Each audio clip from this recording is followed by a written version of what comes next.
بیان کے اندر مثال کی کیا اہمیت ہے؟ آپ تو استاد ہیں، ہم دونوں استاد ہی ہیں جی، اس کے بغیر چارہ نہیں ہوتا۔ اس لیے عربی میں ہم کہتے ہیں المثال فی الکلام کالملح فی الطعام، مثال کی مثال بیان کے اندر ایسے ہے جیسے کھانے میں نمک۔ کتنی اچھا آپ نے کھانا پکایا ہوا، نمک پورا نہیں، آپ کیا کہتے ہیں یہ کیا پکا دیا آپ نے، یہ کیا پکایا؟ حالانکہ دیکھنے میں بالکل ٹھیک نظر آ رہا ہے، قورمہ ہے پکا ہوا، لیکن نمک پورا نہیں ہے۔ جیسے وہ نمک ڈالا جاتا ہے ذائقہ اپنا پورا ہوتا ہے، واہ واہ کیا بات ہے جی، اس میں بہت اچھا پکا ہے جی۔ تو لہٰذا عام بول چال کے اندر، عام تعلیم کے اندر بھی ضروری ہے، اور خاص کر جب قرآن پاک میٹا فزیکل چیزوں کو چھیڑتا ہے، ما بعد الطبیعات، ایسی وہ کائنات کی باتیں جو ظاہر لوگوں کو نظر نہیں آ رہی، یا جو ایبسٹریکٹس ہیں، غیر مرئی چیزیں ہیں، جب ان کو سمجھانا ہوتا ہے تو مثال بہت ضروری ہو جاتی ہے۔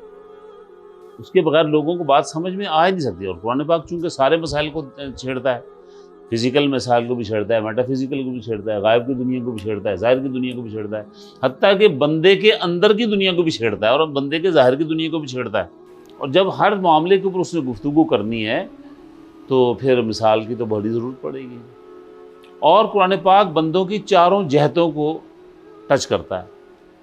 انسان کی چار جہتیں ہیں دنیا میں انسان ہوں تو میرے اندر ایک انسان بیٹھا ہوا ہے، اس کی کیا حقیقت ہے، اس کی کیا اصلیت ہے، اس کو بھی مخاطب کرتا ہے۔ انسان کا اپنے اندر کے ساتھ کیا تعلق، اور بڑا فساد یہی ہوتا ہے، سارا فساد اندر پڑا ہوا ہے جی۔ ضمیر کہہ لیں اس کو، اور کوئی نام دینا سے دے لیں، ہے سارا فساد اندر ہی ہے۔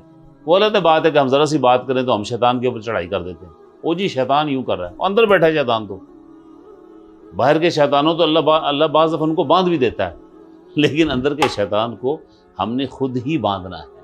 دوسری جہت، انسان کا انسانوں کے ساتھ کیا تعلق ہے اور کیا ہونا چاہیے معیاری تعلق، اس کو بھی قرآن ٹچ کرتا ہے۔ انسان کا تعلق اس کے بنانے والے کے ساتھ کیسا ہونا چاہیے اور کیا ہونا چاہیے، اس کو بھی ٹچ کرتا ہے۔